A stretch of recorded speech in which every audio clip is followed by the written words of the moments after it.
दुनिया में ना दो तरह के लोग होते हैं।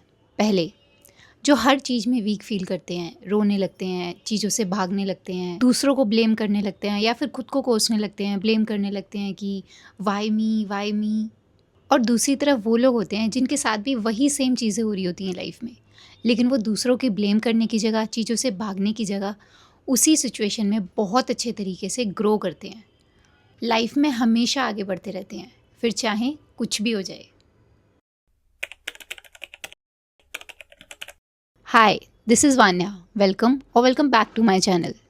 तो ऐसा क्या है जहाँ पर कुछ लोग बिल्कुल ही टूट जाते हैं और कुछ लोग बिल्कुल ही उन्हीं सिचुएशंस में अनब्रेकेबल बन जाते हैं? The answer is mental strength. Unfortunately ना कुछ लोग इस मेंटल स्ट्रेंथ को डेवलप ही नहीं कर पाते अपने अंदर।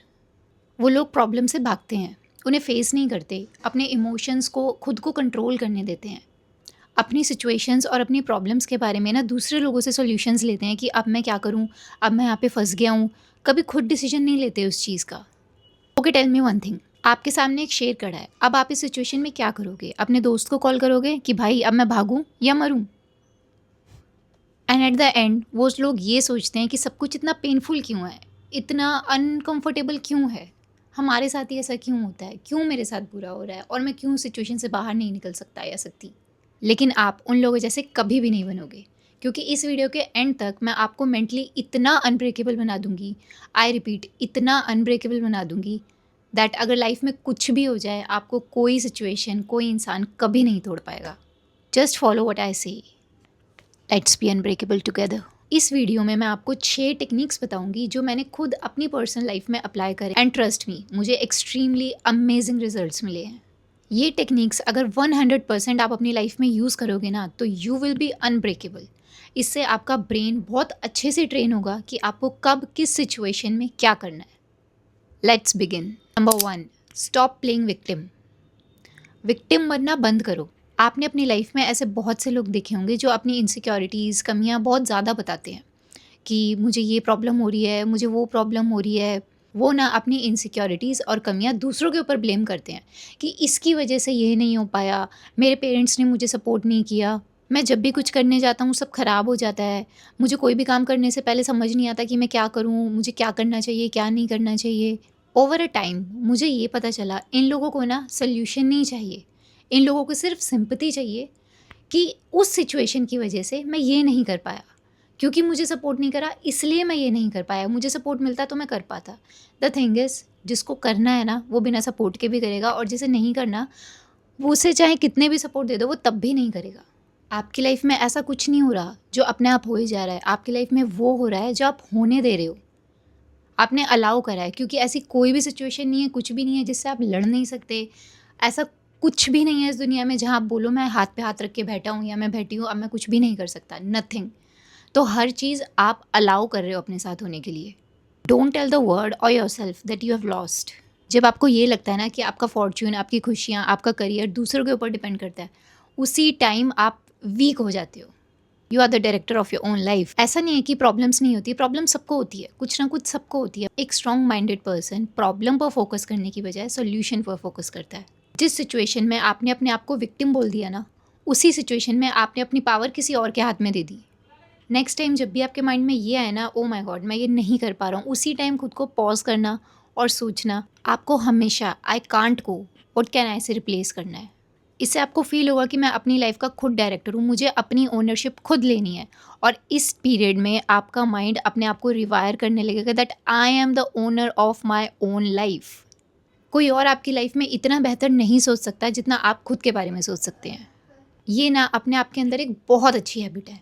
बट व्हाट इफ जब आपको कोई ट्रिगर करता है, आप शांत बैठे हो, नॉर्मल बैठे हो बिल्कुल अच्छे से, बट कोई आता है और कुछ ऐसी बात करता है जिससे आप ट्रिगर हो जाते हो, गुस्सा आता है या रोना आता है, कोई भी ऐसा बुरा इमोशन आता है which is not good for you and for others also. Here comes the second point, the 90 second rule. Mostly लोगों को ऐसा लगता है, जो लोग मेंटली स्ट्रांग होते हैं ना, उन्हें कभी गुस्सा नहीं आता होगा, वो कभी सैड नहीं होते होंगे, एंशियस नहीं होते होंगे। ये ट्रुथ से बहुत दूर है, ऐसा नहीं है। सबको, हर इंसान को हर इमोशन फील होता है। It's just mentally strong people ना स्टक नहीं रहते इमोशंस में कि अगर मुझे गुस्सा आ रहा है तो मैं गुस्से में ही रहूँगा, मैं चाहे 1 घंटे रहूँ चाहे 2 घंटे रहूँ। मुझे अपसेट फील हो रहा है तो मैं अपसेट ही रहूँगी, चाहे कितनी देर हो जाए। या मुझे रोना आ रहा है तो मैं रोती ही रहूँगी। मेंटली स्ट्रॉन्ग पीपल बहुत जल्दी अपने इमोशंस को ओवरकम करते हैं। एक साइंटिस्ट ने ये रूल बनाया है, द 90 सेकेंड रूल। इसमें क्या होता है, मैं आपको बहुत नॉर्मल लैंग्वेज में समझाती हूँ उनकी बात। उन्होंने ये बोला है कि लेट्स टेक एन एग्जांपल, आपको गुस्सा आ रहा था, अब जिस केमिकल ने आपकी बॉडी को फ्लड किया है ना, वो एग्जैक्टली 90 सेकेंड्स लेता है आपकी बॉडी से फ्लश आउट होने में। 90 सेकेंड में वो चीज़ ख़त्म हो जाती है, जस्ट 1.5 सेकेंड। अगर आपने उन 90 सेकेंड्स में अपने आप को काम रखा ना, कंट्रोल रखा ना, तो ऑटोमेटिकली वो चीज़ आपके बॉडी से फ्लश आउट हो जाएगी। आप जीत गए उस एंगर की वेव से, और 90 सेकेंड के बाद एग्जैक्टली आपका लॉजिकल माइंड आपको टेक ओवर कर लेगा और आप सही से रिएक्ट कर पाओगे कि अब मुझे किस तरीके से रिएक्ट करना है, इंस्टेड ऑफ चीखना चिल्लाना and all. Mentally strong people ये करते हैं। And on the other hand जो लोग वीक होते हैं वो बार बार उस चीज़ को अपने माइंड में चलाते रहेंगे, जस्ट लाइक अ मूवी। एक बार, दो बार, तीन बार, और बार बार क्या होगा, जितनी बार वो उस चीज़ को अपने माइंड में रिपीट करेंगे ना, उतनी बार वो स्ट्रेस केमिकल उनकी बॉडी में बनेगा, which will lead to stress, hair fall, weight loss and many more things. मैंने अपनी पर्सनल लाइफ में एक चीज़ करी है कि जब भी मैं इमोशनली चार्ज होती हूँ ना, बहुत सारा, whether it is happy emotion और सैड इमोशन, मैं कभी भी कोई बड़ा डिसीजन नहीं लेती, नेवर एवर। आपको खुद को सिर्फ नेगेटिव सिचुएशंस में ही नहीं कंट्रोल करना है 90 सेकंड्स के लिए, हैप्पी सिचुएशंस में भी करना है। ऐसा कोई डिसीजन नहीं लेना है जो बाद में आप रिग्रेट करो, ओ शिट मैंने तो वो गुस्से में बोल दिया था, या फिर ओ शिट ये तो मैंने कौन सा प्रॉमिस कर दिया खुशी खुशी में, मैं तो उसको आगे कंटिन्यू ही नहीं कर पाऊंगा या कर पाऊंगी। ऐसा कुछ भी नहीं करना है जब आप इमोशनली चार्ज्ड हैं। ये रूल इवन आर्मी में यूज़ किया जाता है, यूनिवर्सिटीज़ में यूज़ किया जाता है, एंड इवन ये माइंडफुलनेस प्रैक्टिस के लिए भी यूज़ किया जाता है बड़ी बड़ी एमएनसीज़ के अंदर, whether it is Google. It's very simple. जब भी आप अपने माइंड को 90 सेकंड देते हो ना, पॉज करते हो खुद को, तो ऑटोमेटिक 90 सेकंड्स के बाद आपका माइंड दोबारा से चार्ज में चला जाता है कि मुझे क्या करना है और अब क्या नहीं करना है। नेक्स्ट टाइम जब भी आपको कोई ट्रिगर कर रहा है ना, टेक अ पॉज, 90 सेकेंड्स रुको, take a deep breath, wait करो इंस्टेड ऑफ रिएक्टिंग। ये बहुत ही बड़ा मैसिव चेंज होगा आपकी लाइफ में अगर आप इस चीज़ को प्रैक्टिस करते हो regularly. And even after 90 seconds ये आपकी चॉइस है कि क्या आप उस चीज़ से मूव ऑन करना चाहते हो या स्टक रहना चाहते हो। चलो आपने रिएक्ट तो नहीं करा 90 सेकेंड्स तक, बट वो चीज़ अगर आप रिवाइंड करते रहोगे अपने माइंड में बार बार, तो it's your choice. And I would suggest आप मूव ऑन कर जाओ उस चीज़ से, बहुत जल्दी भूल जाओ उस चीज़ को, क्योंकि अगर आप बार बार रिवाइंड करोगे तो वही वो केमिकल्स आपके बॉडी में बनते रहेंगे, and as I said earlier वो बहुत सी हेल्थ प्रॉब्लम्स बना देंगे आपके अंदर। ये प्रैक्टिस आपके माइंड को ट्रेन करेगी कि आपको खुद को अपने आप कैसे काम करना है। Try it. Point number 3, do hard things on purpose. हम में से बहुत से लोग ना इस तरीके से वायर्ड हैं कि हम मुश्किल काम करना नहीं चाहते, ईजी चाहिए लाइफ बिल्कुल। हमें इस तरीके से वायर्ड किया जाता है कि मुश्किल काम मत करो। ट्यूशन सेंटर्स हमें समरी दे देते हैं, हम एक ऐसी जॉब के पीछे भागते हैं जहाँ हमें काम कम करना पड़े। मोस्ट ऑफ द टाइम ये कहा जाता है कि गेट मैरिड, ताकि कुछ भी अगर आपकी लाइफ में हो तो आपके पास कोई हो आपको संभालने के लिए, वेदर बॉय और गर्ल। हमें ये सिखाया जाता है कि ज़्यादा रिस्क मत लो, अपने सर्कल से बाहर मत निकलो, सेफ रहो, अदरवाइज़ लोग क्या कहेंगे। लोगों का तो काम है कहना। इसलिए जब भी ऐसा होता है ना कि मेंटल स्ट्रेंथ की बात आए तो बहुत से लोग पीछे रह जाते हैं, because they are wired like this from their childhood. फिर लाइफ में कुछ भी ऐसा होता है ना कि हार्ट ब्रेक हो गया या जॉब नहीं मिल रही या कोई भी अनसर्टेनिटी आ जाती है, तो हम उस चीज़ को हैंडल नहीं कर पाते, क्योंकि हमें सिखाया ही नहीं गया है कि कैसे हैंडल करना है। हम मेंटली इतने वीक रहते हैं स्टार्टिंग से ही, बिकॉज हम एक सेफ्टी नेट में रहते हैं। हम इतने ज़्यादा वीक हो जाते हैं उस चीज़ से कि हमें समझ ही नहीं आता बाहर निकल कर अब करना क्या है। लाइफ ने हमारे ऊपर कोई ऐसी सिचुएशन थ्रो कर दी है जो पहले कभी नहीं हुई या कभी सुनी नहीं, तो हम ब्लैंक आउट हो जाते हैं एकदम कि अब क्या। आपका दिमाग ना बिल्कुल आपकी बॉडी की तरह होता है, अगर आप उसे चैलेंज नहीं करोगे ना तो वो कभी ग्रो ही नहीं करेगा। साइंस में ना एक टर्म है स्ट्रेस इनोकुलेशन, विच मीन्स हमें ना अपने माइंड को ना छोटे छोटे स्ट्रेस लेवल के लिए एक्सपोज करना है, जिससे वो स्ट्रॉन्ग होगा। इससे क्या होता है, आपका माइंड आने वाली सिचुएशंस को ना बहुत अच्छे तरीके से हैंडल कर पाता है। जैसे वैक्सीन्स फिजिकल इम्यूनिटी बनाते हैं, वैसे ही डिस्कम्फर्ट ना मेंटल इम्यूनिटी बनाता है। इट कैन बी एनीथिंग, जो चीज़ आपको मुश्किल लग रही है, कुछ भी हो सकता है। अब हो सकता है कुछ लोग जल्दी नहीं उठ पा रहे हो तो स्टार्ट वेकिंग अप अर्ली। किसी को ना नहीं बोल पा रहे हो तो ना बोलना स्टार्ट करो। हर इंसान के लिए हार्ड थिंग ना अपने अकॉर्डिंग हो सकती है, किसी कुछ भी हो सकता है। It is anything, it's anything. जब आप ये चीज़ अपनी लाइफ में प्रैक्टिस करने लगोगे ना, ट्रस्ट मी, आपका माइंड बहुत ज़्यादा स्ट्रांग हो जाएगा। जैसे बच्चा गिर गिर के स्ट्रांग होता है, पहली बार गिरेगा मम्मी को बताएगा कि रोएगा, ये हो गया वो हो गया, नेक्स्ट टाइम गिरेगा शायद रोएगा अकेला बैठ के, थर्ड टाइम गिरेगा तो शायद रोएगा भी नहीं, उठेगा, खड़ा होगा और चल देगा। कंफर्ट आपको कभी भी मेंटली स्ट्रांग नहीं बनने देगा. You have to push yourself in hard situations. Practice this daily. मैंने अपनी लाइफ में ऐसे बहुत से लोग देखे हैं जिनको इमोशंस ना कंट्रोल करता है. उनके माइंड के इमोशंस ना उन्हें कंट्रोल करते हैं, चाहे वो स्ट्रेस हो, एंजाइटी हो, खुशी हो, सैडनेस हो, कुछ भी हो सकता है. उन लोगों के इमोशन ना उन्हें बिल्कुल कंज्यूम कर लेते हैं, बिल्कुल ख़त्म कर देते हैं अंदर से. अब चाहे वो गुस्सा हो, वो कंट्रोल ही नहीं कर पाते. एक वक्त ऐसा आता है दैट आप अपने इमोशंस कंट्रोल ही नहीं कर पाते हो और गुस्से में कुछ गलत हो जाए, किसी को कुछ गलत बोल दो, या खुशी में आप किसी से कुछ प्रॉमिस कर दो या कोई अपनी चीज़ दे दो. वहीं स्ट्रॉन्ग हेडेड पीपल जो होते हैं उनको आपने देखा होगा, वो ना इमोशन से खुद को डिटैच कर लेते हैं. अगर उन्हें गुस्सा आ रहा है दे विल कीप क्वाइट. वो एक डिस्टेंस से अपने आप को देखते हैं कि अच्छा अभी ये हो रहा है, I should keep my mouth shut. जब भी आपको ऐसा फील हो ना कि ओ शिट मैं ये नहीं कर सकता या ये मैं नहीं कर सकती, इंस्टेड ऑफ थिंकिंग मैं नहीं कर सकता या आपको गुस्सा आ रहा है, तो आपको ये सोचना चाहिए कि मैं ये क्यों नहीं कर सकता, मुझे गुस्सा क्यों आ रहा है, मैं खुद को क्यों कंट्रोल नहीं कर पा रहा हूँ. जैसे ही आप अपने माइंड से क्वेश्चन करने लगोगे ना, ऑटोमेटिक आपका माइंड आंसर भी ढूंढने लगेगा और वो जो एक कंट्रोल ले रखा है ना इमोशंस ने आपके ऊपर, वो उसी टाइम पॉज हो जाएगा और माइंड सॉल्यूशन ढूंढने में लग जाएगा. इवन रिसर्चर्स ने भी ये बोल रखा है, जब आप खुद से बात करने लगते हो ना इन थर्ड पर्सन, तो ऑटोमेटिकली हमारा माइंड काम हो जाता है. जब हम खुद से क्वेश्चंस करने लगते हैं ना कि why are you doing this, why are you crying, तो ऑटोमेटिक हमारा माइंड काम होने लगता है. आपने अपनी लाइफ में ऐसे बहुत सारे एग्जांपल्स देखे होंगे, मूवीज़ में, बुक्स में. चलो एक मूवी की बात करते हैं, एवेंजर्स में जब टोनी को पैनिक अटैक आ रहा होता है, वो अपने आप से बात करने लगता है, come on Tony you can do it, तुम कर सकते हो. देखिए ना सबने एवेंजर्स. ऐसी बहुत सी मूवीज़ हैं जिसमें आपने ये देखी होगी, जब भी कोई इंडिविजुअल किसी प्रॉब्लम में होता है तो वो अपने आप से बात करने लगते हैं कि it's okay, things will be fine, सब ठीक हो जाएगा. Start talking to yourself in third person. जैसे ही हम अपने आप से बात करने लगते हैं ना, हमारा लॉजिकल माइंड एक्टिवेट हो जाता है, स्ट्रॉन्ग हो जाता है बहुत ज़्यादा. जब भी नेक्स्ट टाइम आप ऐसा फील करो ना, तो start talking to yourself, जैसे आप अपने फ्रेंड से बात करते हो. इंस्टेड ऑफ वाई मी, खुद से बात करो, खुद से क्वेश्चंस पूछो कि ऐसा क्यों हो रहा है और अब हम क्या कर सकते हैं इस चीज़ को ठीक करने के लिए.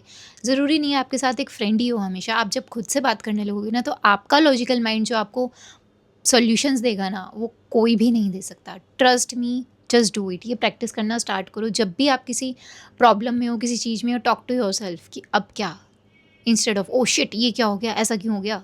लेकिन एक बात ध्यान रखना, सेल्फ डिस्टेंस का मतलब ये नहीं है कि आप लोगों की केयर ना करो. You have to care. This brings me to point number 5, care without caring. Self distancing का मतलब ये नहीं है कि आप लोगों की केयर करना छोड़ दो. इसका मतलब आपको केयर तो करनी है, बट बर्डन नहीं लेना उस चीज़ का अपने सर पर. हमें ना सिर्फ ब्लैक और वाइट पता है. अगर आपको मेंटली स्ट्रांग होना है तो आपको केयर करना बंद करना पड़ेगा. You have to be strong like a stone. और अगर आप केयर कर रहे हो तो आप मेंटली वीक हो, आप चीज़ों को फील कर पा रहे हो तो आप वीक हो, आप अपने ऊपर हावी होने दे रहे हो उस चीज़ को. हमें अब तक यही सिखाया गया है, black and white, but reality इसके बिल्कुल अपोजिट होती है. मेंटली स्ट्रांग होने का मतलब है आप लोगों की केयर तो कर रहे हो, उसमें आप खुद को कंज्यूम नहीं होने दे रहे, ड्रेन नहीं होने दे रहे हो. इसके पीछे न्यूरो साइंस है. जब हम किसी को पेन में या स्ट्रेस में देखते हैं ना, तो हम उससे कनेक्ट करने लगते हैं, और जब हम उससे कनेक्ट करते हैं ना, उसको, उसके पेन को जब हम फील करने लगते हैं, तो जो हमारे माइंड में मिरर न्यूरॉन्स हैं वो फायर कर जाते हैं. इससे सेम लेवल के केमिकल रिएक्शन हमारे माइंड में होता है जो उस इंसान को हो रहा है, और हम बिल्कुल एग्जैक्टली वही सेम चीज़, वही केमिकल्स अपने माइंड में डेवलप कर लेते हैं. और इसमें एकदम से ही आप कंज्यूम हो जाते हो, ड्रेन हो जाते हो, बिल्कुल सेम, बिल्कुल उसी तरह जैसे वो इंसान उस प्रॉब्लम में था. वहीं जो मेंटली स्ट्रांग पर्सन होते हैं ना, वो कनेक्शन पूरा रखते हैं, बहुत ज़्यादा केयर करते हैं, बट एक डिस्टेंस से. इस डिस्टेंस से कि अगर वो आपकी हेल्प करना चाह रहे हैं ना, तो एटलीस्ट वो अपने आप को ठीक रखते हैं पहले, कि जब हम खुद को ठीक रखेंगे तभी तो हम किसी और की हेल्प कर पाएंगे ना. वो इस बात को बहुत अच्छे से समझते हैं कि सबकी फीलिंग्स उनकी फीलिंग्स नहीं है, सबकी फीलिंग्स को उन्हें अपने ऊपर कैरी नहीं करना है. सेल्फ टॉक करते हैं कि ओके ये इंसान ट्रबल में है, अब मैं इसके लिए क्या कर सकता हूँ, इंस्टेड ऑफ उसके साथ तो ये हो गया, उसके साथ तो वो हो गया, कि बजाय वो सोचते हैं how can I help them. ये फीलिंग आपने बहुत बार अपनी लाइफ में देखी होगी. आपने देखा होगा कुछ लोग आपकी लाइफ में ऐसे होते हैं, जब आप पेन में होते हैं ना, तो वो सुनते हैं, बस सुनते हैं, और थोड़ी देर बाद अब आप जब उन्हें देखोगे वो खुश हैं, हैप्पी हैं. आपको ये फील होगा कि उन लोगों को कोई फ़र्क ही नहीं पड़ता है हमारे पेन से. अभी मैंने इसे इतनी बात बताई और अब देखो किकी कर रहा है जाके, या किकी कर रही है जाके. But the thing is, they are mentally strong people, they want to help us, but अपने आप को सफ़र नहीं करवाएंगे वो उस चीज़ के लिए. आपको भी वैसा ही बनना है, मेंटली स्ट्रांग बनना है. अगर आप बहुत ज़्यादा सोशल मीडिया चलाते हो और उसमें आप हर पोस्ट से या हर रील से कनेक्ट करते हो, तो आप कहीं न कहीं अपने आप को ड्रेन कर रहे हो। बहुत ज़्यादा अगर आप कंज़्यूम कर रहे हो उस चीज़ को, तो आप अपने आप को ड्रेन कर रहे हो। हर सिचुएशन से रिलेट मत करो, हर सिचुएशन आपकी नहीं है। ठीक है, किसी ने कोई पोस्ट डाला है, भी अब वो सैड हो सकता है या ब्रेकअप का हो सकता है। इतना ज़्यादा कनेक्शन मत रखो उस चीज़ से कि आप ही इफ़ेक्ट हो जाओ। केयरिंग विदाउट कैरिंग आपको सेल्फिश नहीं बनाता, आपको इफ़ेक्टिव बनाता है, अपने लिए भी और उन लोगों के लिए भी जिनकी आप हेल्प करना चाहते हो, जिनकी आप केयर करते हो। जब आप ये चीज़ सीख जाते हो ना, कैसे मुझे किसी दूसरे इंसान को अपनी लाइफ में जगह देनी है अपने आप को बिना खोए, तब आप मेंटली स्ट्रांग बनते हो। जब आप अपनी एनर्जीज प्रोटेक्ट कर रहे हो, तब आप स्ट्रांग बनते हो। Point number 6, psychological safety net. आपको अपनी लाइफ में ना एक साइकोलॉजिकल सेफ्टी नेट बनाना है, जहाँ पर आप बहुत ही ज़्यादा प्रोटेक्टेड एंड सेफ फील करो। आपके माइंड को ना बहुत ज़्यादा सेफ स्पेस चाहिए होता है अपने स्ट्रेस को रिलीज़ करने के लिए।